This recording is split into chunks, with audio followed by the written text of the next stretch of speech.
And the idea here is to give you some quick wins, to give you some motivation, and to build that positive momentum. Welcome to the Total Fitness Bodybuilding Podcast with Lee Hayward and Jeff Samataro. Since 1997, Lee Hayward's Total Fitness Bodybuilding has been online helping guys to build muscle, lose fat, and become the best version of themselves. The goal of this podcast is to provide you with real-world practical fitness and nutrition advice to look your best, improve your health, and feel confident in your own skin, so you can live life to the fullest without having your body holding you back from doing the things you want to do. So if you're ready to get started, let's jump into the show. Hey there, how's it going? It is your muscle building coach, Lee Hayward, creator of the Muscle After 40 Blueprint program. And in today's video, you're going to get 10 killer tips to help you lose that stubborn body fat and keep it off while enjoying your life in the process. Without going through crazy extreme cutting diets, without having to slash your carbs or go on these prolonged fasts or starving yourself and feeling miserable and hangry, we're going to show you how you can implement some proven practical strategies, things that you can start doing today to lose your gut and feel better in the process. And what this is, it's a masterclass that I did with some of my VIP coaching students within the Muscle After 40 Blueprint program. And we go into detail into these 10 action steps that you can start taking and break them down for you. So make sure to watch this video to the very end, because I got a special bonus for you that's going to make it a lot easier to implement these strategies into your lifestyle and ensure that you achieve your own health and fitness goals. So without further ado, let's jump into the masterclass. Welcome everyone who is watching the video replay of this. Lee Hayward here, joined with Paul and Mike and Richard. We were just having a little roundtable discussion, sharing our wins from the past week and stuff. But one thing that I want to address here is a challenge that I'm putting out is a summer shred coaching program. And I just want to briefly talk about that, because that's, I want to kind of get some feedback from you folks as well. But basically what this is, it's an advanced fat loss program. So like within our Muscle After 40 program, I've broken it down into 3 phases. There's 3 key phases that people generally go through. One is the metabolic reboot, which is kind of just getting started. It's for people who are not exercising, not really following any sort of nutrition plan. They just need to lay a solid foundation, get some action steps in place, and start making some positive progress.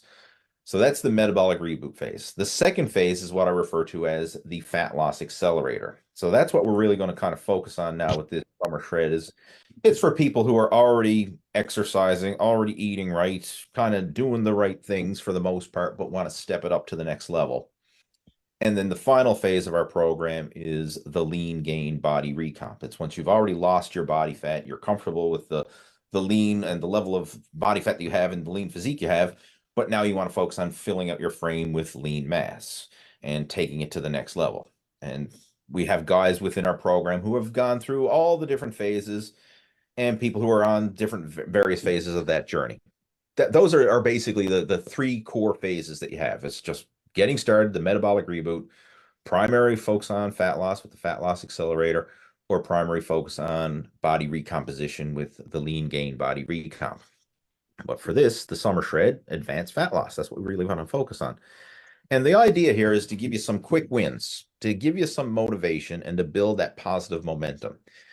Because going through the initial phase of eating, eat right and exercise, like if we were to sum it up in the simplest phrase possible, eat right and exercise. Now, I know that leaves, there's a lot of things left to the imagination there when I say that.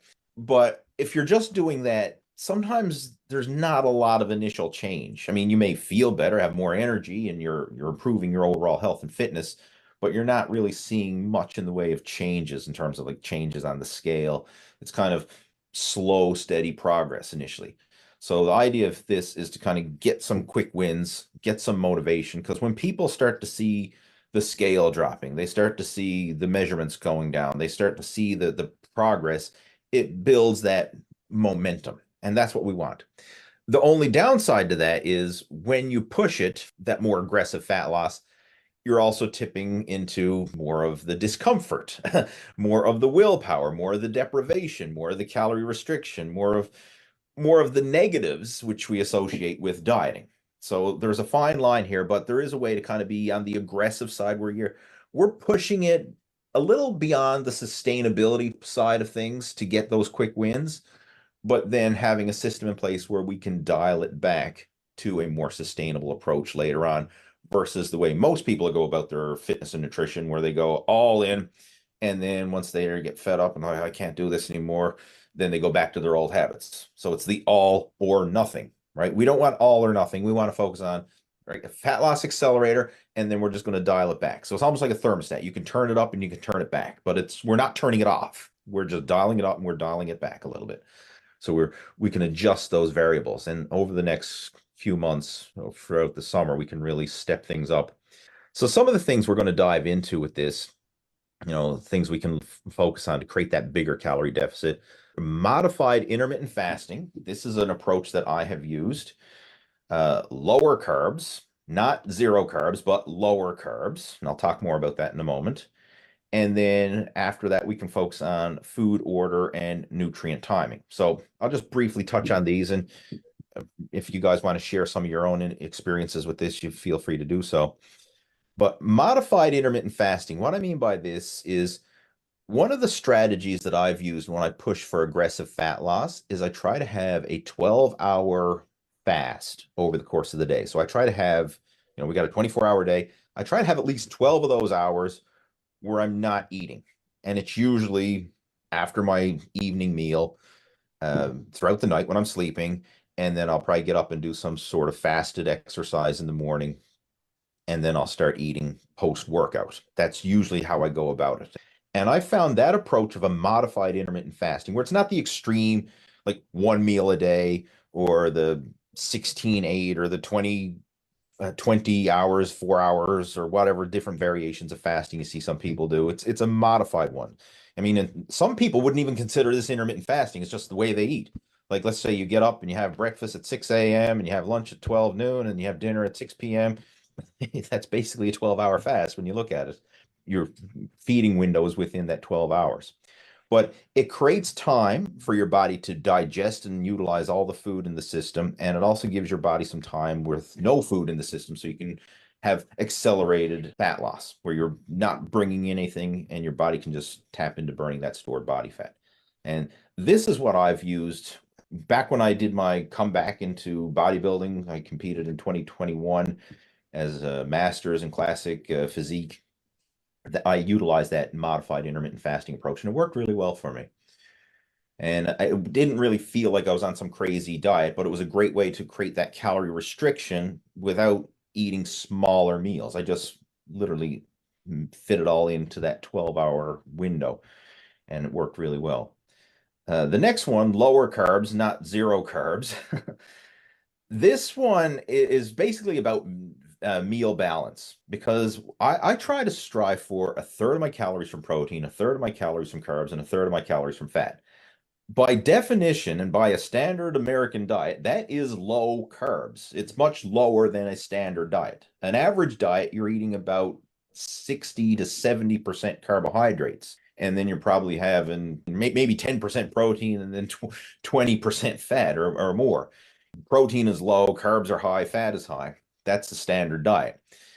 With this, we want to have a well-balanced diet. So I usually recommend for fat loss, 1/3 of your calories from protein, 1/3 from carbs, 1/3 from fat. Now, when I say that, I'm talking about calories, not portions.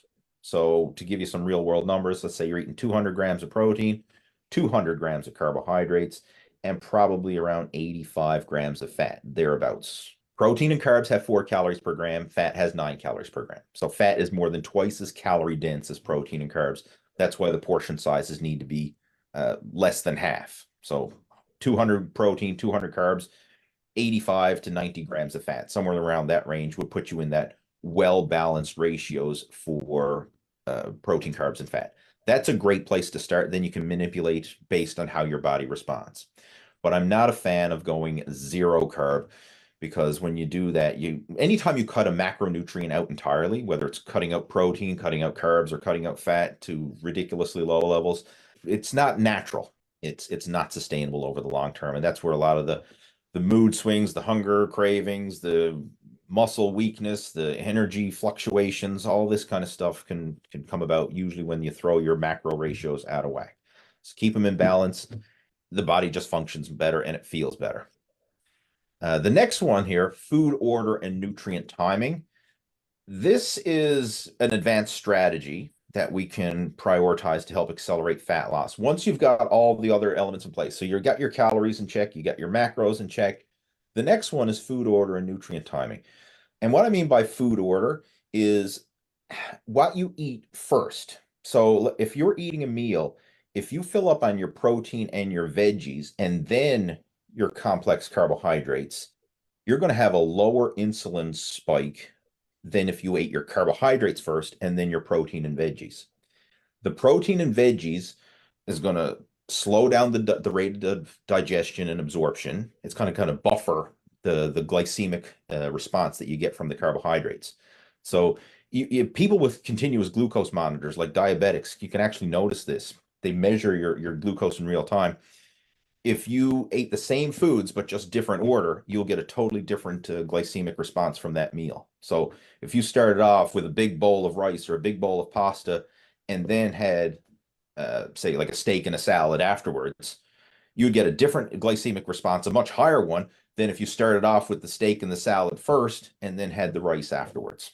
So it's same foods, just different order of foods. Focusing on the protein and veggies first is going to have a big impact, and it's going to lower the insulin response and lower the fat storing hormones there. And it's also going to create more satiety, because when you fill up on the protein and veggies, you're going to pre-fill your belly with that nutrient-dense food, and you may not need to eat as much carbohydrates, or it's not going to feel like you're restricting carbohydrates as much when you do that. So that's a simple strategy. It's more of an advanced strategy, but it works really well once you have all the other things in place. Nutrient timing. This is really basically timing your nutrients and nutrition around your workouts. From a fat loss point of view, probably like a post-workout meal could be your biggest source of carbohydrates for the day. Like if you were to prioritize carbohydrates, having them in that post-workout window, even though the anabolic window is not as important as they make it out to be from a fat burning point of view, it's more advantageous because those carbohydrates that are eaten post-workout are less likely to get stored as body fat and more likely to get used for muscle recovery and growth. So if you wanted to eat a big carbohydrate meal, that's the time to do it. And in that situation, the post-workout meal, you could actually reverse the food order there. So you could probably have the carbohydrates earlier or in combination with your protein and your veggies to get that bigger glycemic response for that particular meal that's post-workout. That would be advantageous because where your body's just been trained, your muscles are going to uptake the glycogen at a much faster rate, and it'll help to aid with recovery and growth and less likely to get stored as body fat. So think of nutrition like a pyramid. In fact, I'm just going to stop my screen share here for a moment. I just want to share this. If you have your nutrition, think of it like a pyramid. The base of the pyramid is calories. Like if you're looking at fat loss or even muscle building, if you want to be in a calorie surplus or calorie deficit for fat loss, that's number one. Like no matter what diet you're following, if you're not in a calorie deficit, you're not going to lose body fat. Doesn't matter if it's keto, if it's carnivore, if it's paleo, if it's Jenny Craig, if it's Weight Watchers, if it's Mediterranean, South Beach, whatever, vegan, vegetarian. I'm running out of diet names. You know what I'm trying to say here? Like, no matter what diet it is, if you're not in a deficit, it doesn't work. And this was proven by back in 2010 when university professor Mark Hobb did the Twinkie diet.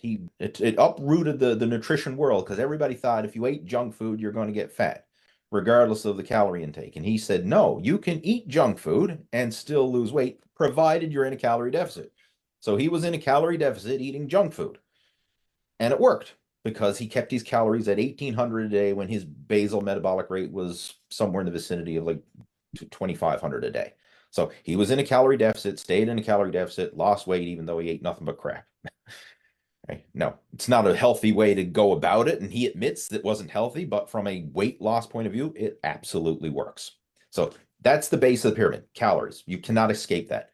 The next level is your macronutrients. That's the next level of the pyramid. Your protein, your carbs, your fat. So this is where you want to make better food choices. Right. The next level above that would be things like the food choices and the meal timing and the food order. This is getting into more nitpicky detail stuff. And then on top of that, that's where supplementation would fall. And supplementation is the least important of all of these things. And unfortunately, when most people go looking for weight loss solutions, what supplements are you taking? What's the best fat burner? What's the best protein powder? What's the best this and that and the other thing? Like what are you taking when they don't have the base of the pyramid? Like that's all over the place, but they're wondering like the peak of the pyramid, the very top, the supplements right at the peak. What are you taking? And I think that's going to be the thing. And as far as supplements, we could even put TRT and things like that in that category as well. Because a lot of people think, oh, well, if I just get on that TRT, well, that's it. I'm going to be lean. I'm going to be ripped. I'm going to be jacked. Like that's the only reason that all these other guys are. And I think, no, you'll be blown away by the number of guys who've came through this coaching program over the years and say, I've been doing TRT for the past year and I'm still fat. What's wrong? And I say, well, it doesn't cancel out poor diet and exercise, right? I mean, yes, it'll bump your hormones into the ideal range, but it's not going to cancel it out.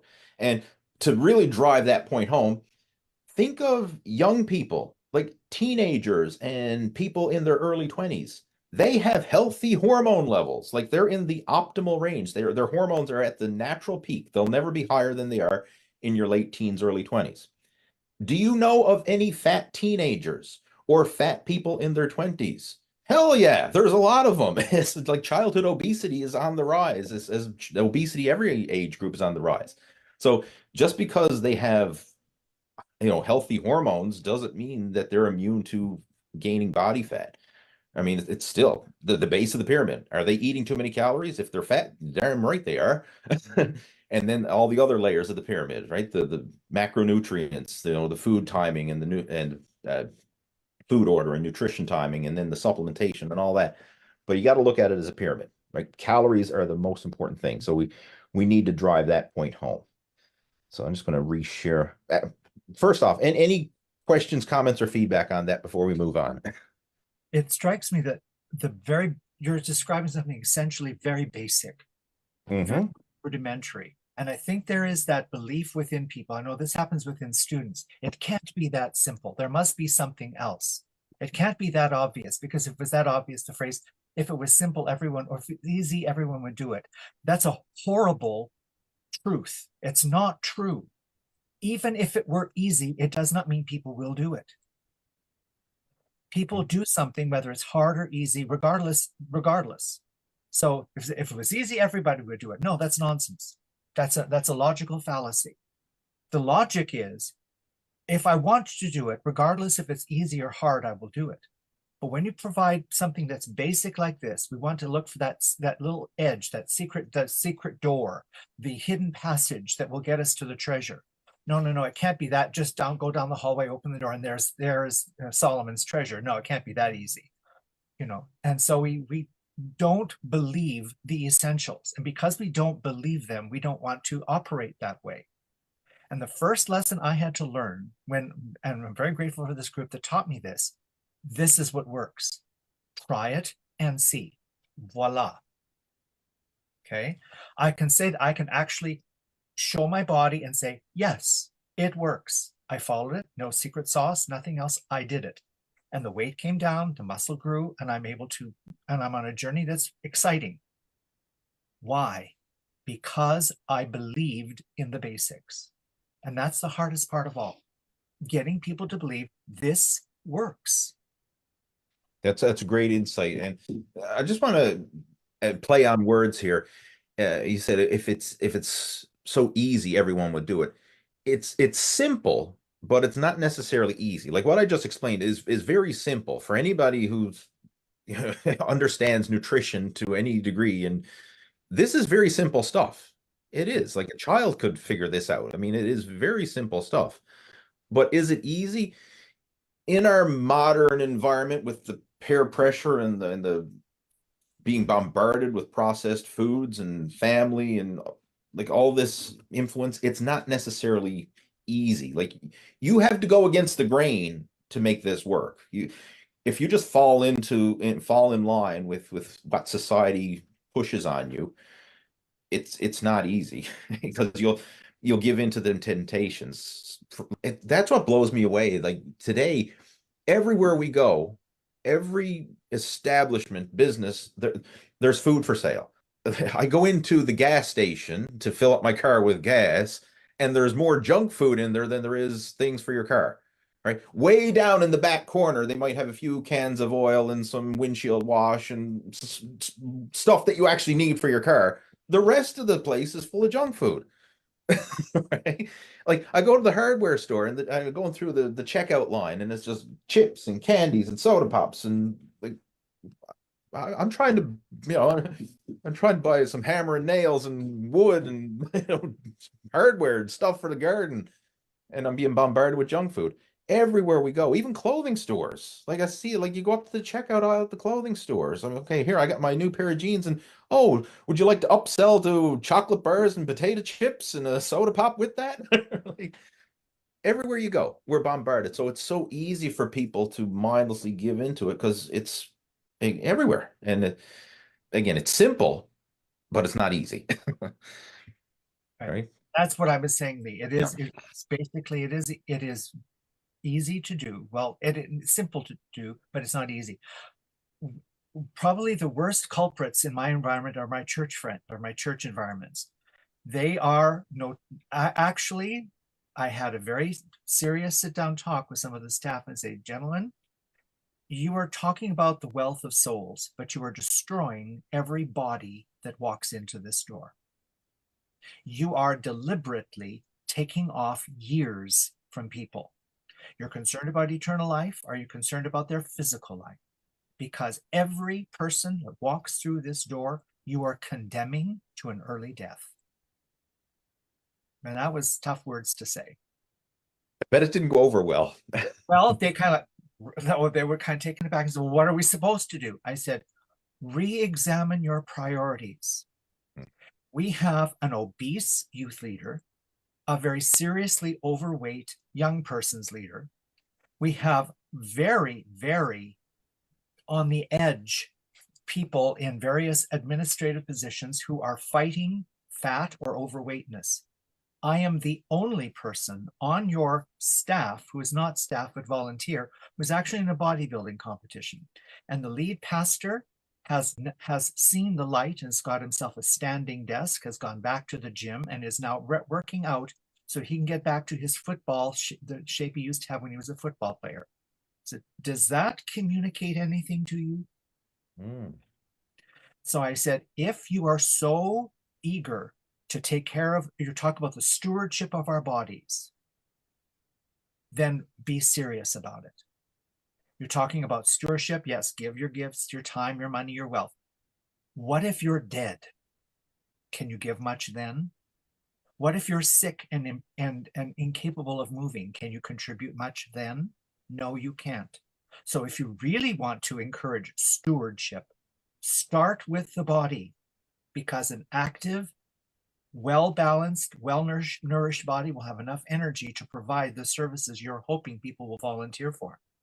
But what you do every Sunday is you're ticking off another month off of a person's life. And what are you meaning by that? Does the new church we've been there 3 weeks. They have coffee. Oh yeah. That's what I was getting ready to ask. They give them away. They give them away, right? Yes. Yes. Said, have you ever thought of just simply having bagels? I use a bagel for myself, and that has been a helpful alternative to a donut. Now, granted, it's still processed wheat, but still, it's an alternative to a donut, which is pure sugar and very, very processed flour. Right. Mm-hmm. And so I've advocated. So what about the candy bars? Have you ever thought of investing in protein bars? Oh, they're too expensive. I said, which is more expensive? A church that invests in a person's body or a church that invests in a dying population? Mm-hmm. So I said, if you're really concerned about developing the whole person, then you need to really rethink what you're doing, how you're feeding and being hospitable to people. This is not hospitality. This is determined self-annihilation. You are creating people who are involved in or suicide every day. And I said, and I know this because that's what I used to do for myself. I would eat the foods I knew would deliberately lead me to death, including donuts, Kentucky Fried Chicken, McDonald's, the whole schmear. But try to communicate this to churches like this, and it is a very tough sell. And the only reason I get a voice is because of this, and because they are seeing the transformation you've done. Transformation, and they were there. They were there in 2017 when I was carted away on an ambulance, and the entire church was in prayer over me that Paul would survive. And I came back and transformed. And as one very famous influencer said, don't be excited. Don't expect people to be excited when you change. Don't people believe that people are going to be glad that you changed. They want you back the way you were, because that was the status quo. They wanted you there. It convicts them when you start changing. Well, that may be true, but since I've been on this journey, I know 11, maybe 15 young men who have changed their lifestyles. Even the music pastor has gone back to working out, and he's asked me for advice because he wants to look beach ready for a wedding that he's going to be officiating, and he wants to be able to go shirtless and look good, right? And so I think that's marvelous. But they come up to me and say, by the way, don't tell anybody this, but I'm going back to the gym. I said, well, that's wonderful. So that Lee is why I'm so powerfully, I'm a very powerful advocate for a healthy church. I don't want to press too hard on this, but they advocate health, and yet they break the sin of gluttony every single Sunday. And yet, if I was to break the sin of lust, oh my goodness, my name would be plastered all across the entire population. But break the sin of gluttony, oh no, he's just one of our boys. Because he gets rug burn when he walks across the stage, but that's okay. There we go. Host, if we want to just jump into some practical action steps. This is like the starter steps, if you will. This is stuff that I would kind of classify in the metabolic reboot phase, and it's important to cover that before we start the summer shred program. So I'm just going to address that here. Before you even start focusing on counting calories or tracking macros or any of that stuff, you really need to focus on just improving simple habits and choices. We've all heard the analogy of fill the jar with the big rocks first, before you fill it with the small rocks, and then before you fill it with the sand. Because if you do it in the opposite order, you fill it with sand and then the small rocks, you'll never get the big rocks in. So the big rocks are the habits and the lifestyle. We talked about cutting down or eliminating alcohol. I mean, I'll say cut down because it's less threatening to say I'm going to cut back versus cut out. But I've seen amazing progress when people have literally cut out the alcohol. Now, it's not always a cold turkey one-time thing. Sometimes it has to be a gradual phase out. But when the alcohol is out of the system, it just opens up the pathways for fat burning. Because I've mentioned this numerous times. When you have alcohol in your system, it's not just the calories that you're consuming, which can be quite significant because alcohol has 7 calories per gram, only second to fat in terms of calorie density. But when that's in your system, you cannot burn body fat. You cannot metabolize the food you eat. Everything gets put into storage mode when there's alcohol in your system. If you can eliminate that, then that's going to go a huge way to helping optimize your fat burning. And it also minimizes the damage that most people put on themselves when they drink alcohol. Because it's very rare for someone to go out, have a night of drinking with their friends, and then afterwards say, you know what, hey, let's go for a salad afterwards.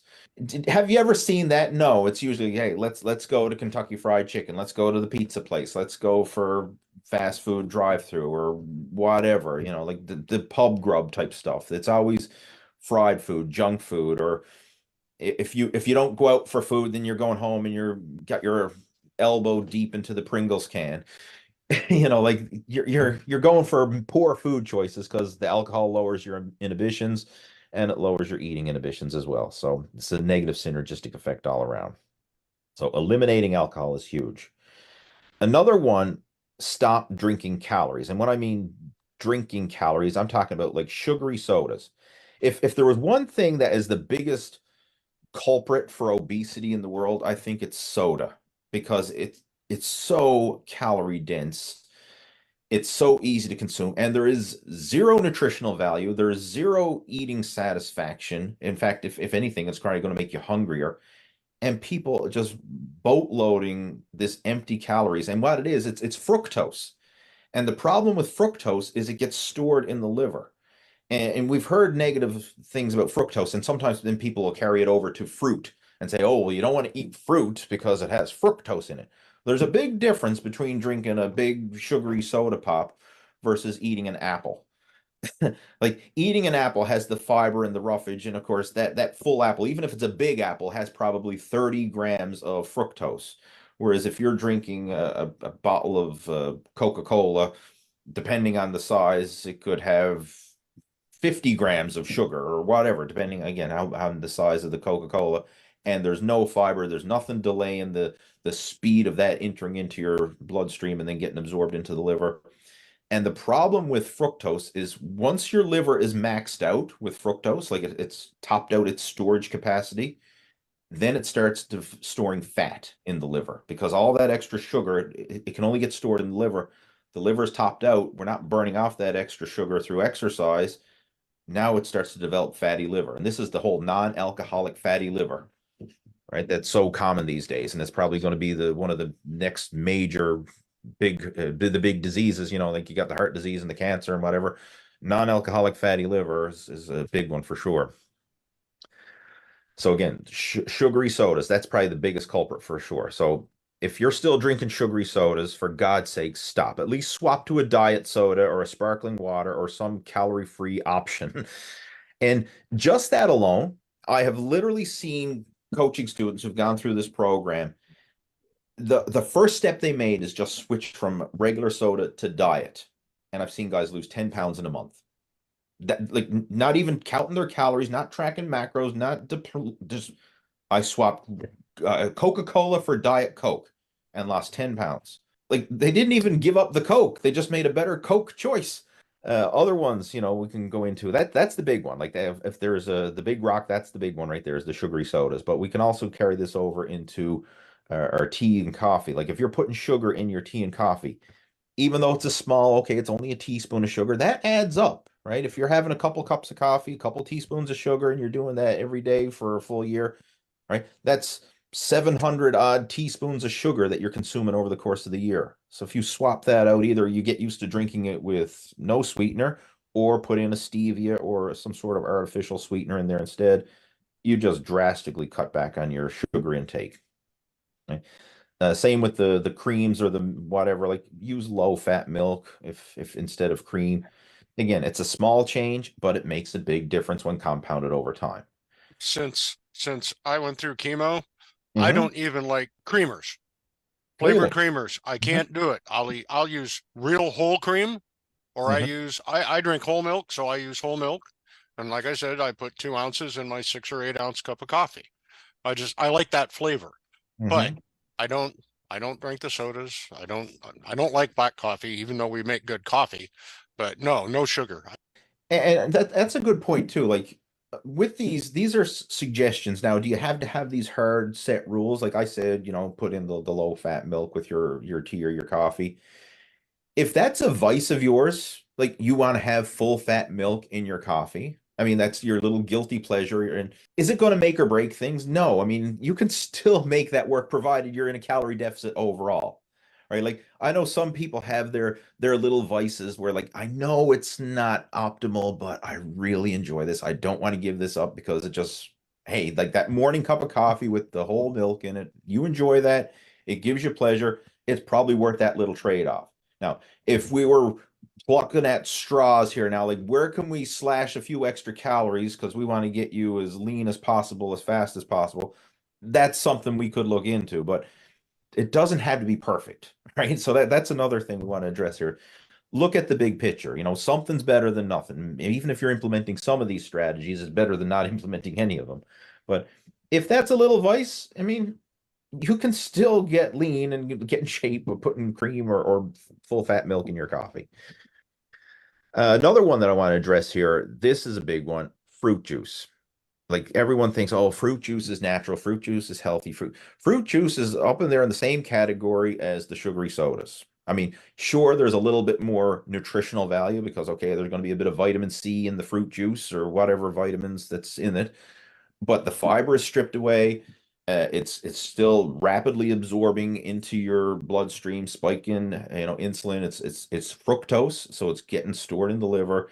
That high amount of fructose, and that can contribute to fatty liver. Avoid the fruit juice. Eat the whole fruit, right? Do not drink fruit juice. We do not buy fruit juice in our house. Like my even first Harvey, like he's not a juice drinker. He drinks water. He craves water, and that's what he asks for. Even when we go to restaurants, the waiter or the waitress will say, "Oh, would you like a juice? Would you like an apple juice, an orange juice?" Right? He said, "I'll have a water." Right? Like that he orders for himself. He doesn't want the juice, but he loves eating fruit, right? So we've got him trained well from a young age. The fiber and then the vitamins and the minerals and the nutrients. I mean, you'll get way more eating satisfaction from the fruit than you will from the juice. So juice is processed food. It's up there in the category of junk food. Another one we need to focus on, eating more vegetables. We already talked about this earlier, but this is huge. Like this is one of the key strategies I like to focus on.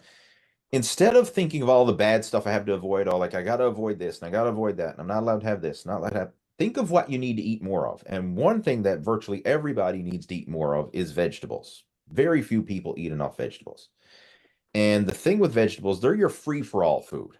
And what I mean by that, if you're hungry, and you're on a cutting diet and you're trying to eat and stay full and satiated, eat more vegetables. That's how I got into eating these big Jethro bowls of salad, right? Is by going through bodybuilding cutting diets and saying, like, I am starving. I'm so hungry. What can I eat that's going to fill me up without a lot of calories? And I'd make this big, huge bowl of salad, and I would sit down and eat it. That was a lot of eating, a lot of chewing, a lot of volume in my belly, all that roughage. Very few calories, but a lot of volume. And you know what? I actually feel comfortably full. And I got hooked on it. And that was my thing. And I still do it today. Like every day, I still have a ginormous salad, usually one a day. But if I'm going through a fat loss phase, like if I'm going through a summer shred and I'm being more aggressive, I'll probably have a couple of those a days just to fill me up with that high volume of food. And not only does I get the high volume of food to satisfy the appetite, but I find like I'm regular, right? I'm feeling better. Like my skin tone and everything just feels better when I'm eating more vegetables because you get all that phytonutrients and the chlorophyll and the antioxidants and all the health benefits of the vegetables. I mean, it's natural enzymes and detoxifying your body from the inside out. I feel so much better when I have my vegetables. Another big one we need to focus on from an advanced fat loss point of view is learn to be okay with hunger. If you're hungry, it's not the end of the world. You're not going to starve to death because your belly is growling, right? It's okay. And this takes a bit of getting used to because initially when people are just eating whatever they want, whenever they want, and they're eating high amounts of processed foods and high amounts of carbohydrates and stuff, the minute they get hungry, they grab something. There's snacks available everywhere. We mentioned that earlier. Like you can't go anywhere these days without having snack options available. So the minute someone feels hungry, it's like, oh, I'm grabbing a bag of chips. Oh, I'm grabbing a candy bar. Oh, I'm grabbing one of those sugary soda pops. Like you're always keeping your self topped up with calories. Like you never go hungry or never go hungry for long. It's okay to go hungry. And to go along with that, quit snacking between meals. This goes hand in hand. In fact, I think this is probably one of the biggest things that caused our obesity epidemic.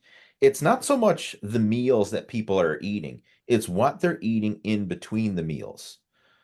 The snacking, the grabbing that bag of chips, grabbing the candy bar, drinking the soda pops, or going for the big gulp slushies or whatever the heck they are. And then the worst one, the killer of all, is the late night cravings, right? Sitting in front of the TV with a bag of Doritos and again, sugary soda or a case of beer or whatever it happens to be, and that mindless eating. It's not what we're eating at the meal so much, it's what we're eating after and in between those meals. I think that's causing the biggest damage. And it doesn't take much to put you into a slight surplus. that can compound, right? That can lead to like, hey, I gained 10 pounds this year. Okay, well, big deal. I'll lose it next year. Then you gain another 10 pounds and another 10 pounds. 10 years go by, you're 100 pounds overweight, and you're like, what the hell happened? That's how it sneaks up on you. Nobody purposely goes out and tries to get fat. It just sneaks up on them with all these little things. And I think snacking is a big one for sure. Lee, is it wise to say, rather than saying no snacking, could you make alternatives to snacking? Like, for example, I have mason jars with carrot sticks and celery sticks in it. So when I'm getting cravings, I will go to the refrigerator and have a couple of carrot sticks and a couple of celery sticks. Avoid snacking. I would say maybe reconsider or reframe your snacking. Like, is this, if you're snacking healthy things, healthful things, that is a lot better than snacking with unhealthful things. And you will maybe still have the cravings, but it will maybe fill in the necessity for other foods that you may not have been having throughout the day. That's my question. So am I off base, or am I moving? No, I'm glad you brought that up, Paul. And actually, I'm going to just stop our screen share for a brief moment because I want to be able to see your face. I want to add to that too when Yeah, you're okay. done, Lee. We'll have a little roundtable chat on this because these tips and strategies I'm sharing here, they're not absolutes. Like I don't believe in absolutes when it comes to fitness. Like you have to do this, or you always have to do that, or you're never allowed to do this, or it depends on the situation. Like there's no one size fits all solution here. A great analogy I heard: hot water will soften a carrot, but it'll harden an egg. Right? If you put a carrot in boiling water, it'll soften the carrot. You put an egg in boiling water, it'll hard boil the egg. So the same solution, two totally different results depending on the scenario. So the same applies with fitness. It's not a one size fits all. But what you brought up there, Paul, healthy snack alternatives. If someone is truly hungry and they need a snack and they're willing to go satisfy that hunger with carrot sticks and celery sticks and whatever your chopped up veggie tray is, then yeah, go for it. Because if you're willing to eat that stuff, you're probably really hungry. Whereas a lot of the snack foods like Doritos and chocolates and cookies and ice cream, and you eat that stuff when you're not even hungry because it tastes good and it releases all the feel good chemicals in your body, and it's chemically manufactured to make you want it more. That's why, like at the end of Thanksgiving dinner, when you stuff yourself and you can't eat another bite, and you're like, oh my God, I don't want to eat. I'm stuffed. I want to lie down on the couch. 5 minutes later, they bring out the pumpkin pie and the ice cream, say, hey, who wants dessert? Okay. Like 5 minutes ago, you didn't want to eat anything and you were ready to go lie down. And all of a sudden, hey, pumpkin pie, ice cream, dessert, sweets. And you're like, oh, and you're getting all excited. And yeah, I can eat again. And you'll polish off a full slice of pie and a full scoop of ice cream and maybe even go back for another one. When it comes to the snacking, most people snack, they're not even hungry. They're eating it because it's there. Like the candy bowl at the office. I know Mike used to talk about that. These people are not eating the candy out of the bowl at the office because they're starving and they need nourishment. They're eating it because it's there. And they want the sweet candy because it makes them feel good and gives them that little sugar buzz. If there was a bowl of carrots at the office, would it get emptied as fast as the bowl of candy? Probably not. But if someone is going to eat the carrots, they're really hungry. Like, so that's a great analogy. Like, because most people like to say, okay, I want a snack. Okay, sure. Yeah. Here's a carrot. Well, I don't want a carrot, right? I want a candy bar or I want a bag of chips, right? I don't want, well, no, you want something to eat? Here's some carrots. Here's some celery. Here's what, eat that. If you're really hungry, you will eat it. And they're like, no, I'm good. So then they don't snack because they weren't really hungry to begin with. And the other thing is having water during your snack. Water serves to help fill you when you're feeling hungry. Absolutely.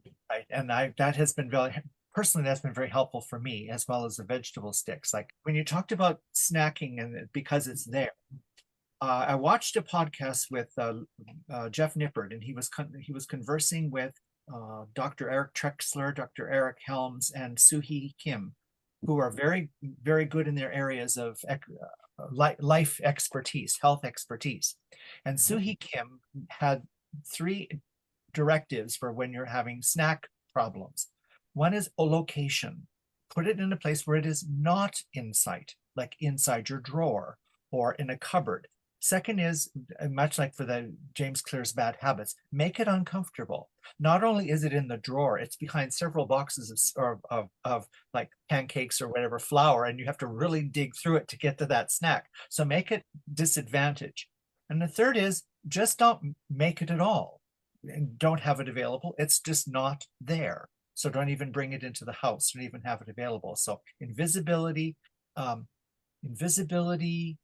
inconvenience, and invisibility. It's not there. Non-availability. There it is. Non-availability. Those three, and that has helped me at school, especially because the teachers love to put out their bowl of snacks, their Skittles and their M&Ms. And when I walk into the room, I have a towel, and I carry it and I put it and I lay it over top of the bowl. And so, yeah, I lay it over top of the bowl, and it's a mental shift. It's lovely. Like, Mike, it's marvelous. But I just lay it over the bowl. I do my thing, and as I walk out, I pull off the towel and away I go, because out of sight, quote, out of mind. So I do that as my way of eliminating or not being drawn to want to reach into the bowl and get a handful of Skittles and M&Ms. Those are tactics that I've used so that I don't sabotage it. Great strategy. And what was it you wanted to share, Richard? You had something to add. Okay. The veggies are great. Yep. How much ranch dressing? How much dip do you eat with that? How much other crap? No, I'm just saying though. Yeah. All right. How many people do that? They'll, oh yeah, I ate all these veggies, but yet they ate a 16-ounce thing of dip or a whole bottle of ranch dressing. And if that wasn't enough, they said, okay, well, now I want chips to go with the dip. And, you know, but no, just the raw veggies alone. That's a great tip too, because you could eat your salads, you could eat your veggies, and this is where you could put yourself into that calorie surplus, not from the veggies and the salads and whatever, but what you put on them. I challenge you to go look at the nutritional menus at a lot of popular restaurants and look at their salads. Some of their salads have more calories than their burgers and fries. Like, you could have a hamburger that's okay, it's a 500 calorie burger and 1,000 calorie salad. You know, like that's not uncommon because of the cheese, of the dressing, of the oil, of the nuts, of the croutons, and whatever else they're throwing in along with it. Yes, sure, there's vegetables in there, but there's a ton of fat and calories that go along with it as well. And you have to be careful with that. One of my strategies for salads, I'll use a small amount of salad dressing, you know, to give it the salad dressing taste, and then I'll put in a few heaping dollops of fat-free Greek yogurt. That gives it the creamy texture that I want, plus it bumps up the protein. That adds so much flavor and enjoyment to a salad. But that's a great point. Yeah, you can ruin a good habit with what you add to it. I like fish sauce, Thai fish sauce, and it's high in sodium. So I don't take much, but I'll shake that over my salads, and I'll add some garlic salt or garlic, and just that kind of thing, and peppers and crushed red peppers. Just I'm a flavor nut. I like all the different flavors. You know, and again, as I mentioned, there's no absolutes here, but you have to be aware of what it is that you're doing and be mindful of the portions, because at the end of the day, it's calories. Right? Like, whether those calories come from healthy foods or unhealthy foods, are you in a deficit at the end of the day? That's the most important thing. I put some great points there for sure. A couple others just to finish up there I had, and this actually ties right along with what Paul was mentioning, managing our food environment. And this is exactly what Paul talked about, like, make it inconvenient, out of sight, out of mind. And if something is a trigger food, it may be easier to not have it than to manage it. And I'll give you some examples for me. If I'm really pushing for extreme, I won't say the word extreme, aggressive, aggressive fat loss, I will not buy protein bars.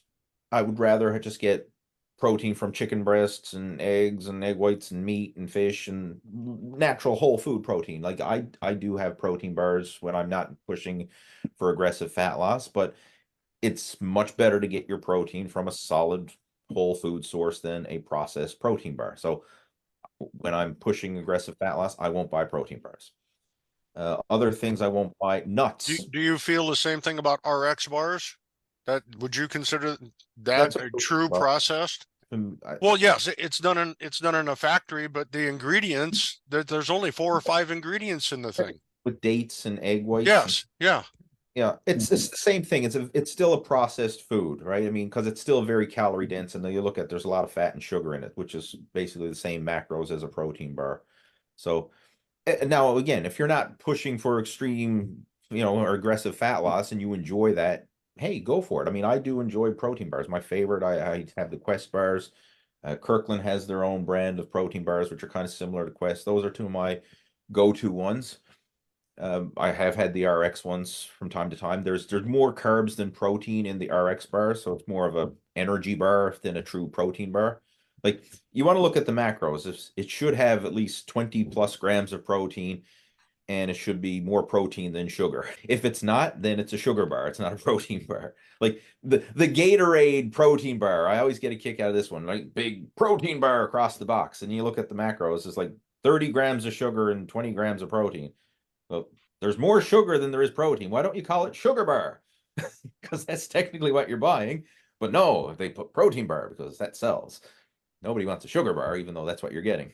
But that's something I will avoid. Rather than manage it, it's easier to just not have it there, right? Then I don't have to know that it's in the back of the cupboard and I'm tempted, do I want to get that protein bar? And then I'll start playing mind games with myself. Well, it is healthy because it is a good source of protein. And no, I'd much rather not have that option available, have that off the table. Other ones that I will avoid, peanut butter. That's a trigger food for me. It's hard to manage the portions. It's easier not to have it in the house. Nuts, like walnuts, almonds, cashews. I mean, you can argue again that they are healthy, they're natural, they're unprocessed, but they're so calorie dense. One of our guys in the group, Reggie, this was his vice, cashews. And he was like, I don't know, I'm working out, I'm eating healthy, I'm following all the precision nutrition habits, I'm doing everything right, and I'm stuck at a plateau. I can't lose weight. I don't know what's going on. And then I started, okay, let's take me through a full day. And I said, like, what do you have first thing in the morning? What do you have for breakfast? What do you have, lunch, dinner, everything else? And take me through the day. And then he got to the point where the bag of cashews, and you'd buy the big bags of cashews at Costco. And he says, throughout the day, I go and I'll grab a handful of cashews and I'll eat it, when I'm feeling hungry. I said, okay, how many times are you doing that? Oh, 3 or 4 times a day.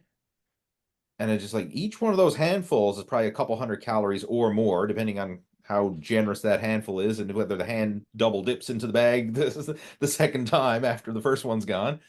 So I said, like, you're doing that 3 to 4 times a day. That's a minimum 600 calories a day just from cashews alone. And he's like, really? And he didn't realize it. And he actually kept snacking on them anyway, but he ran out of cashews and he didn't buy any more.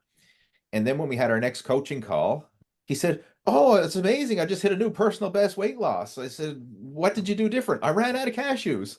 That was his strategy, right? So if it's not in the house, sometimes it's easier to manage if it's just not there versus having that temptation, because he's been honest with me and shared this, like, whenever they do buy the cashews again, he just can't control himself. He'll go grab that handful of cashews, 3 or 4 times a day. And then next thing you know, his fat loss is at a plateau again, or he's starting to gain weight back, because that's enough to bump him up an extra 600 plus calories, which is huge when you're looking at calories surplus or deficit. Things like that can make a massive difference. I wanted to address that one phrase that was in number 6, where okay, go back here again, sure. Yes, it said, similarly, throw out the snacks and other crap shouldn't eat from the house. I wanted to address that. Some of my friends said, throw out snacks, what horrible waste of money. Think of the starving people in Africa that I said, okay, if you could send those snacks to the starving people in Africa, do you think they would get there? Do you genuinely believe that if you packed up those snacks, put them in a box, sent them to UNESCO or UNICEF, that they would actually send them off to Zaire or Zimbabwe? Really? I said, okay, if you don't, then what is really the excuse? Are you afraid that you've not been a good steward of your money? Well, you weren't from the beginning when you bought the snacks. So repent of your sins, buy the best stuff, and throw that other stuff away. Because what's it going to be?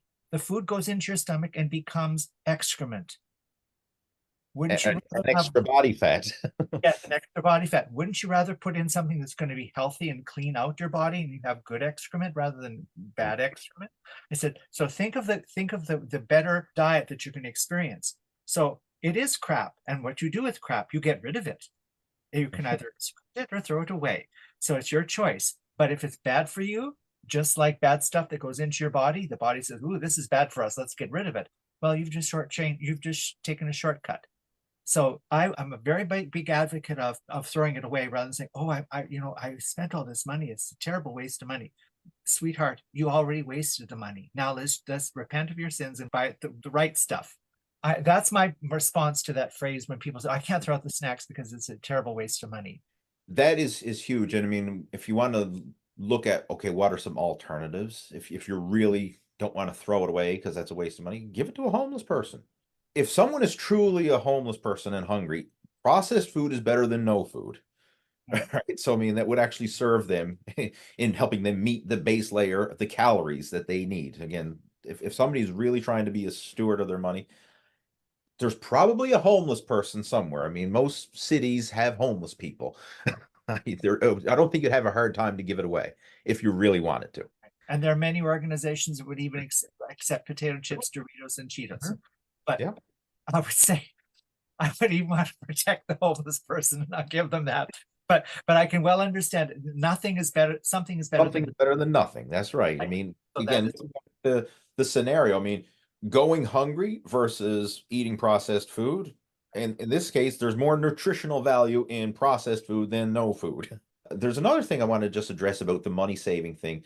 A lot of times people buy the big bag of chips because it's a better value, or, you know, buy one, get one free. Like Mike was talking about supplements. Now in supplements, that makes sense. But if you're looking at junk food, where it's like, okay, one package of insert junk food of choice, one package of crisps is $3, but you can buy 2 for $5. Oh, well, I'm going to get 2 for $5 because it's better value. Is it really? That's more time that you have to spend on the treadmill burning that off. What's your time worth? Like, how many hours would you have to do cardio to cancel out the calories consumed from that extra 2 for deal that you picked up at the grocery store? It's not saving you money to buy the value packs of junk food. If you are going to indulge in junk food, the small servings, like for us, if we're going to indulge, we want something, it's either, again, a single serving package of something, or we will go out to a restaurant and, like, okay, we'll order dessert with our dinner or something like that. But we don't want to be bringing that stuff into the house, especially in bulk, which is what most people do. It's not saving you money. It's ultimately costing you money, money and your health. But again, some great points there. And that's one of the things I love with having these group conversations is everyone's got their own insights to share. Number 7 here, this is straight out of Precision Nutrition, the whole eat slow habit, chewing your food. I mean, it's such a simple habit, but if somebody just did that alone, even if they did nothing else, but they ate slower and actually chewed their food and savored every bite versus just shoveling it in and gulping it down, that one habit alone would make a difference. Even if you didn't change your food habits or choices or anything, if you just ate slower, you would get more time under taste, right? In weight training, we talk about time under tension. When you chew slow, you get more time under taste, and you will get more eating satisfaction from less food. Like, that alone is such a powerful habit. Another one, Mike's an expert at this one, not letting the restaurants dictate how many calories you eat. Like, Mike knows how to custom order a meal, whether it's on a cruise ship or at a restaurant, or if he wants lower sodium options or healthier options. He's not just going to take whatever they throw at him and say, okay. He's going to make his own choice. Just share some of your experience with that, Mike, because I mean, you've mentioned it several times, like even on the cruise ship. Well, on the cruise, at least on the cruise line that we go on, Holland America, you can actually apply in advance if you need a special diet, whether it's vegan, vegetarian, low sodium, or something like that. And they accommodate. They don't care. It's not a big deal to them. I go in on a Monday night. We have our dinner. They show me the menu for Tuesday. I pick my meal, and then they cook it for me without sodium, for every meal. You can always find something on a menu. On the cruise as well, dessert. I had dessert every night on the cruise. I always chose the no sugar option. It was okay, but it was a small amount, and that's sort of. But going to a restaurant, I've gotten to the point now where I'll go to a steak place and ask them if they would cook it up without any seasoning, since I know that I have a reaction to salt. Mhm. So I will say, no salt, no butter, just cook it plain. And the last time we went out, they actually did that. They did, and it wasn't a big deal. And I could taste just a little bit of probably butter and a little bit of salt, probably from the grill that was, from the prior state, and that was fine. It didn't bother me. But there's nothing wrong. They will tell you if they can't do that. So, and I tend not to order anything with a sauce on it. Or if I do, I'll ask for the sauce on the side. I order salad with the dressing on the side. Most of the time, I don't even get a dressing. I'll ask for balsamic vinegar instead. And I just balsamic vinegar. I don't do oil. But you can always find something on the menu. A lot of the places that we go to show the calories and the nutrition on the menu. So you can see, because I've been to the restaurant where you go in and it's a 1,200 calorie salad, and you kind of go, whoa, wait a minute. I was going to get a chicken salad. And then you see what that is. It's like, no, it's just looking at the menu carefully. A lot of places will substitute. So if they had French fries, I could ask for a baked potato. Or if they don't have a baked potato, potentially a baked sweet potato. Or if nothing else, I'll get sweet potato fries. I don't have fries that frequently. So it becomes a treat then, it is what it is. But yeah, just looking at the menu. A lot of times if I know we're going out, I'll look at the menu in advance so I can get a good plan, because to me, there's nothing worse than you're the one at a table for 6 because you're going out with friends, and you're the one that's taking forever to order because you don't know what you want, because you're trying to get something special. So we tend to look at the menu ahead of time, and I try to make a plan from that. Awesome. I'm glad you brought that up. I know back when Jeff Samatero was going through the program, because he came on board back in 2019. That's one of the things that he used to do for me. Is he say, Lee, we're going out to such and such a restaurant. Here's their website. Here's their menu. What would be the best options for me to order? And I would just go through and say, hey, if I were you, I would order this and this and this, and whatever. I say, hey, do you like either one of those? They look like the healthiest options based on what's there on the menu. I said, oh yeah, I'll pick the grilled chicken and the this and that and the other thing. But he did that several times throughout the program. Like, that was one of the things that really allowed Jeff to accelerate and get the results that he did. He was the squeaky wheel that needs the grease. He kept in constant communication. Whereas a lot of people, they stay silent, and silence is not always a good thing, because usually if people are more than willing to share when things are going well, but if things are not going well, that they shut up like a clam. Let me know when things are going well, and let me know when things are not going well, right? Like, join in these calls. I mean, obviously I'm speaking to the choir here, I know, but hopefully there's some people going to be catching the replay in the live stream on Facebook afterwards. But that is important. Like, keep that open flow of communication when things are well and when things are not well, and then even real life stuff, restaurants, like food choices. Because the thing I found that makes the difference in fitness and nutrition, it's not the tactics. Like, okay, what's the workouts, what's the sets, what's the reps, what's the calories, what's the macros? Just tell me what to do. It's all this real life stuff. How do you deal with the real life stuff? How do you deal with family and friends and what your spouse is doing and what your kids want to have, and all these situations? Like, how do you make that work? And I love this strategy Mike said, to look at the menu in advance so that he knows what he's going to order when he goes there, instead of either taking forever at the table or just saying, oh, screw it, just give me the special of the day. Right, whatever that happens to be. The other thing too, it's okay to say no, I don't want that. So for example, when we went to Japan a year ago and they bring out the meal on the airplane, the first thing they brought in was a bunch of nuts. Yeah. And I said, oh, thank you. And it wasn't a big deal. Then they brought out dessert, which is ice cream or chocolate cake or something. Nope, that's okay. No thanks. And it wasn't a big deal. It wasn't like they were insulted or something because I didn't want part of the meal. It's just like, no thanks. I would go to a restaurant. I was afraid to ask to have it cooked a different way, because you look like you're the high maintenance person, and you're not. That's but great. like same on the cruise ship, there's been multiple times I said no thank you. They'll come around, and offer you a drink or desserts, or the one night they had chocolate something, or chocolate surprise or something, where they were walking out with just trays of various chocolate desserts, and it's fine to say no. That's another great point, Mike. I'm glad you brought that up. And this kind of goes to stuff we talked about earlier. You have to get used to going against the grain and not just falling in line with the status quo. So when you're at the restaurant, and what do they always start with? Well, can I get you something to drink? Here's our drink menu. No, thanks. Water's fine. Or, hey, I'll have a water and a coffee or whatever it is. Like, have something, a healthy option. Like, don't give in to the cocktail menu. It's okay to say no. And I know a lot of people personally, like, they can't say no to that, or they're not conditioned to say no to that. Like, as soon as someone offers them a drink, sure, I'll have a drink.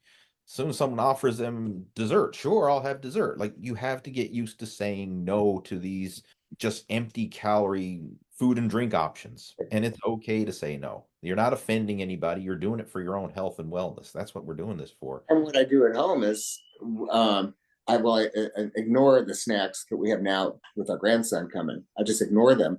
But like alcohol, since I gave up drinking, we don't have anything in the house that I like. The stuff that we have, I don't like or can't drink. I'm allergic to red wine, so I can't have red wine. So we have a bottle of red wine in here, or we'll have something that I don't like. So I'm not tempted to break into it and drink it. And then also it's out of sight, out of mind. It's in the liquor cabinet. I think there's a bottle of Jack Daniels in there, which I like, but I ignore it. At this point, it's been a year and a half since I've had any alcohol, so I'm over really wanting that. Now, when we go up to the lake this summer, my daughter and son-in-law are going to be there, and my mother-in-law and my wife. So we tend to have happy hour. So I just have to have, a diet soda or a sparkling water or something rather than a cocktail. And at this point, I'm okay with that. Good. Well, you were talking about desserts. We don't eat desserts out because my wife makes better. So, yeah. And we don't make them very often. So it kind of is a win-win that way, Like if you make a dessert, a homemade dessert, first of all, it's like there's a lot of inconvenience that goes into that versus just buying the cake at the store and the cookies and having it all ready and go. You have to purposely prepare it and make it. And I mean, there's some love and consideration gone into making that meal and the dessert. I mean, enjoy it. Food is meant to be enjoyed. And I think that's a healthy way to enjoy it versus going and stockpiling on the bulk cakes and cookies at Costco or wherever and boatload of sugar and junk on hand. If you want to have a nice dessert, by all means, make a nice dessert and enjoy it with your meal and do it like, okay, on a Sunday dinner or whatever it happens to be. Well, and you can also cut it into an appropriate size. You don't have to cut a cake into 12 servings. You can cut it into 16 or 20. Mm-hmm. And I do that sometimes where we'll make something for a dessert and serve everybody a normal portion, and I'll have a taste, half a slice or a quarter of a slice or something, just to enjoy that little bit. And at the restaurant, the one that we often do is we'll order one dessert and ask for 2 forks. Yeah. It's it's simple. We just slashed our dessert calories in half and we still got enjoyment of having a dessert. And if you eat slowly, you get just as much time under taste. So let's see what else we got there. I know there's a couple other things of just eating at home more often. We don't need to go into a lot of detail there. I mean, when you eat at home, as Richard mentioned, you make your own food. I mean, first off, you're getting what you want, and sometimes it's better, but it can certainly be healthier. And the big one that I've also mentioned numerous times, avoid this all or nothing mentality when it comes to your fitness and nutrition. And this applies to anything in life, but we're gearing it towards fitness and nutrition. You're going to screw up from time to time. Things are going to go off the rails. It's okay if you miss a workout. It's not the end of the world. You can go to the gym the next day. It's okay if you screw up a meal, you eat too much, or you miss a meal, or whatever. You can pick up the pieces where you left off and continue on. It doesn't have to be, oh, I was doing so well and I screwed up. And now, I tell you where this really happens a lot. Think of anyone quitting smoking. I'm going cold turkey. I'm not going to have a cigarette. And they go all week and they never had a cigarette all week.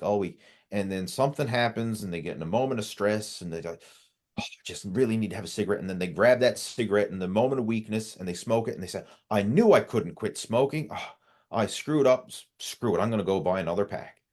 So let's just say you've been smoking a pack of cigarettes a day every day for years, and you just went a full week and you smoked one cigarette. Well, you went from 140 down to one. That's huge progress. That's monumental progress. Why not just pick up the pieces and keep going instead of say, oh, screw it, I knew I couldn't do this. And then you go right back to smoking again. Anyone who's quit smoking, they usually have gone through that cycle at some way or another. My mother-in-law was a smoker her whole life, a pretty heavy one.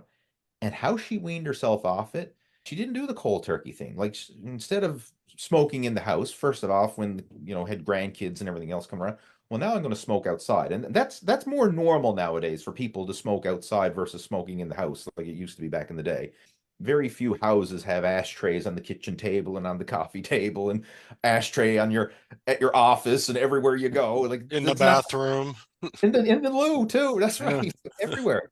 An ashtray in every room of the house, right? And of course, cars don't even have ashtrays anymore. So, like, just think of how the world has changed, right? So, I mean, she was going outside to smoke. That made it more inconvenient versus just smoking anywhere in any room of the house. So she gradually cut back from there. And then it was like, okay, she'd have a cigarette in the morning, she'd have a cigarette around midday, and she'd have another one in the evening, and maybe one before she went to bed. And then what she started to do from there is, okay, I'm only going to smoke half a cigarette and snuff it out, and then I'll have the other half for my next cigarette serving, if you will. And then eventually it was like, okay, well, I don't need to go out 4 times a day. I'm only going to go out 3 times a day. And she literally, over the course of months, weaned herself down to the point where, man, I'm only going out for half a butt at a time. It's raining. I don't want to go out in the rain to smoke that half a butt. Screw it. I'm not going to go out. And eventually she gave up cigarettes, and I think it's 2009 or 2010 since she had a cigarette last. And she went her whole adult life, and started as a teenager or younger, and she went her whole 50 years of smoking or whatever it was. She quit by weaning herself off and not beating herself up trying to do the, oh, I knew I couldn't quit, and then go back and buy another pack, and start all over again. Lies with fitness and nutrition. If you cheat on your diet, forgive, correct, continue, and start again for your next meal, your next workout. Like it's not the end of the world if you cheat or you screw up. It's okay. Everybody does. We've all done it, and we're all going to continue to do it at some point or another. I was going to say, in addiction counseling, we talk that very feature of the all or nothing mentality. Mm-hmm. One thing that they work on the hardest to try to ease that out of the person, that when you fall, just keep it's the next day. It's the next day. Alcoholics Anonymous have 24-hour chips that they give to people, and you carry that with you, and you remember that it's 24 hours at a time, and if you blow it, just keep on going. It's the next 24 hours, and they reward them after the month. They get a 1-month chip and a 3-month chip, and after a year, you only get it like 1 year, 2 years, 3 years. But that initial year, they reward them for the chips that they get for a year. And that's a very powerful motivation in addiction counseling, because the all or nothing mentality is there. But when my counselor explained to me that it's dedication as opposed to addiction, that you are dedicated to the gym, you're not addicted to it, that no addiction is good. You cannot call an addiction good, because by its very nature, it's bad. And one of the features is that all or nothing mentality. If I blow it, then I might as well just go all in. And that can go with drinking. It can go with all kinds of temptations for addiction, like there's ones for overeating and so on, that people are just addicted, and various other kinds of addictions. But that feature, the all or nothing mentality, is the one feature that I would overarches them all. You are going to fall. You are going to make a mistake. Just admit that right at the very beginning. It's not going to be without failure. But because you know that, you'll be prepared for when it happens, and you go on to the next day. And you almost have to have a mental 24-hour chip and say, okay, I blew it today, but there's tomorrow. Okay, I did tomorrow. Well, let's see how you do for the next 24 hours, the next 24 hours, right? So I just wanted to add that. That's a very powerful mental framework to say it's a 24-hour attempt. Don't think of it as a week. Don't think of it as a month. One 24-hour period. How do you do? And hang on to that. You might even want to make a little chip, like 24 hours. I did it for 24 hours, and then pick it up and look, another 24 hours. You can find all kinds of ways of encouraging yourself, like whatever it could be, but little mini encouragements along the way, celebrations of success, so that you don't have the all or nothing mentality. You've got, look at all the things you've accumulated thus far. Okay, you've got 12 little chips. Well, great. You blew it the 13th one, but that's today. Next tomorrow, get that 13th one back. Right. So we can build and accrue. So that's what I wanted to add. That's great advice. Absolutely. I love it. And again, this is the foundation and what we're going to do with this whole summer shred program. Let's not try and sign up for a full year of coaching. Let's just do a summer shred. Let's just try it for the summer. Ideally, the goal, the promise is lose 20 pounds by the summer, like over the course of from now until the summer. Right? And for someone who's got a significant amount of weight to lose, that is a realistic goal, right? That is the realistic goal, right? For some, I have issues. I don't know if I can do that. I really look how don't. far you came, Richard. You were over 400 pounds. I mean, well, I know, but and well, Mike's lost 21 pounds, but he's done a different journey.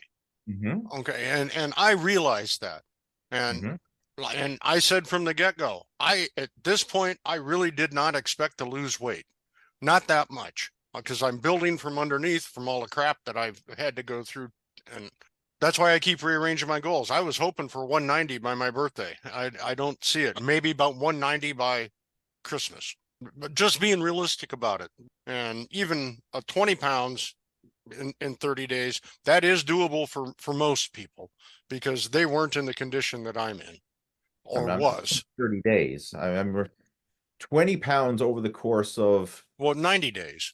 Yeah, 90 days. That's 90 days. Realistic. Right. Realistic, for sure. But to lose 90 pounds or 60 pounds in 90 days, that's harsh. But I've done it.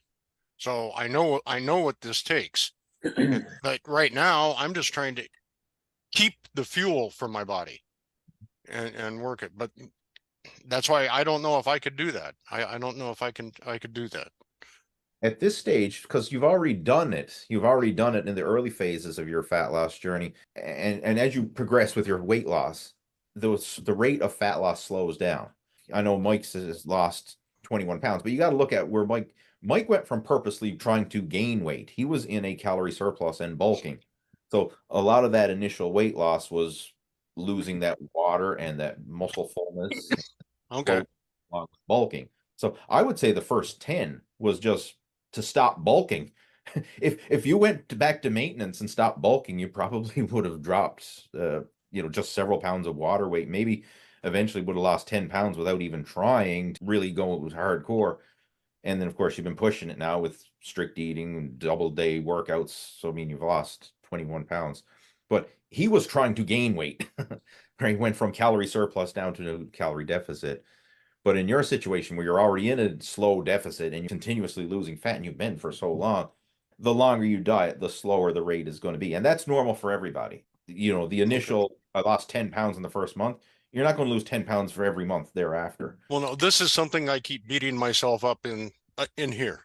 Well, it's good to bring it up, because a lot of people can struggle with that. Absolutely. So, but as long as I'm seeing gains in the gym, I'm feeling, as you said, the measurements, and I'm feeling and seeing it, then I'm doing what I need to get to where I need to be eventually. And then the waistline is coming in. Like, that's the big one. If that waistline measurement is getting, you're losing fat. That is huge. Well, that I think it's actually, I'm losing it, but it's dropping down more too. It's at the hip level, because, well, I still have, my mama pouch or whatever you want to call it here. But still, it wouldn't say, I mean, you wouldn't have loose skin if there was fat filling that skin out. So you have to look at the bigger picture. But True. The whole idea of this summer shred program is to kind of give people a short-term introduction, because there's so much fitness bombardment. Like, everywhere you go, there's trainers and coaches and diets, and it's not that people don't need help. People need help more than ever, but their bullshit detectors are on high alert. And they've been scammed, and they've tried things and failed by all the fad diets and the unrealistic solutions, that people are afraid to get their hopes up anymore. I've seen that. Like, people are more skeptical and afraid to try and afraid to get their hopes up. They're almost like, I'm just not going to try anymore. I'm just meant to be fat. I got slow metabolism, bad genetics. I'm just meant to be fat. I'm going to love my body the way it is. Like the whole body acceptance culture that we see, which there's pros and cons to that, but giving up hope and just accepting that, okay, I'm just going to be obese, and if I die a premature death because of my obesity, then so be it. Leave my wife without a husband, my kids without a father, so be it. That's just the way I'm meant to be. That's just a sad way to live. Your body is a gift from God, and you want to take care of it. Like your body is the temple, and you want to cherish your temple everything you can. Couldn't agree more, Lee. And that's why I'm so very eager that this Summer Shred encouragement program will go. I mean, I'm behind it in my heart. I mean, I'm going through my own. The joy of it was that I could see myself get stronger, and now I get to see what has been built and watch the shred, as they call it. So, if I could encourage Richard, you have done well thus far. Amazing. Believe in your beauty of heart that you have done what you could do for what you could do, and the journey continues. Oh, it will for a while.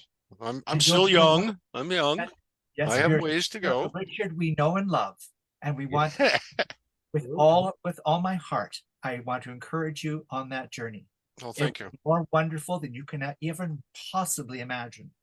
And the Richard that we're going to see at the end of all of this, you have no idea what that majesty is ready to reveal itself to you. Remember, it'll be there. It'll be there, because you know what? I'm not seeing the big fat 400-pound me in the mirror anymore. I don't even see the 300-pound me anymore. So this has been a big change over me. And I'm glad I have you guys to talk with. I'm glad you're here with us. The biggest thing that we're trying to create here is that community. You know, the goal I have in mind is I want to invite 10 new people to participate in this, and we have a special promotion for those 10 people to come on board.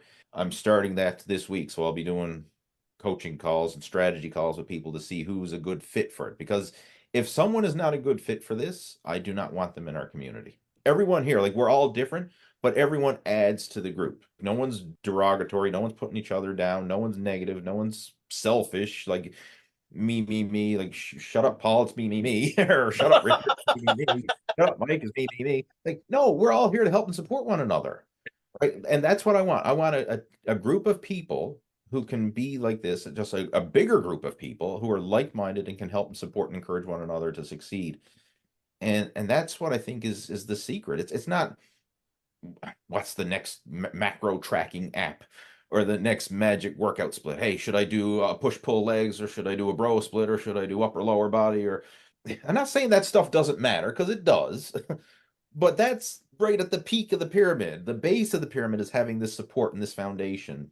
If you don't have that in place, then it's so easy to fall off track, right? And everyone's scratching at, like, oh, if I only knew the best macro split. I had someone reach out to me today, and that's, I know everything. I just need to know how to count my calories and track my macros. If I knew that, then I'd have everything figured out. And I said, well, come on board with the coaching program. Oh, I don't want to pay for anything. He says, I don't want to join no coaching program. He says, I just tell me how to count my macros. That's all I need. I said, really? So you've been overweight, you know, for your whole adult life just because you didn't know how to count your macros. You know, you can Google search that. There's videos out there showing it. So really, like, that's the only thing holding you back, is you don't know how to count your macros. Yeah, and anyway, so be it. But I wouldn't want that type of person in our group, someone who's so closed-minded as that. I want someone who's like a sponge and open and willing to learn, and also willing to contribute and add value to our community. That's what this is all about. So with that being said, this is kind of like the introduction to the Summer Shred. And again, you guys are more than welcome to join in and participate along with it. I mean, I know you've already got your program in place, but there's still value to be gained, you know, by going through that process. All right, this has been a long coaching call, so let's get ready to clue this up. Again, wonderful chatting with you guys, and look forward to continuing our conversation on our VIP Facebook group. All right. Cool. Good night, Well, guys. thank you, guys. You're Good night. welcome. Well, if you made it this far into the video, I want to congratulate you. That means you are serious about your health and fitness, and you are an action taker. So kudos to you for sticking through. And if you are interested in coming on board with our VIP coaching program, with going through our summer shred program and taking your physique to the next level, and you would like some help and join our group of guys and have that support, the accountability, along with the proven practical action steps to ensure that you're on the right track to achieving your health and fitness goals, then all you have to do is reach out to me and we'll schedule in for a one-on-one Zoom call. So below this video, in the description, there should be a link to where you can book in for a Zoom call with me. I'll have my application link there. All I want you to do, fill out a brief questionnaire, just telling me a bit more about yourself, like who you are, what you're trying to achieve, you know, your age, your height, your weight, your situation, just a little bit of information about you.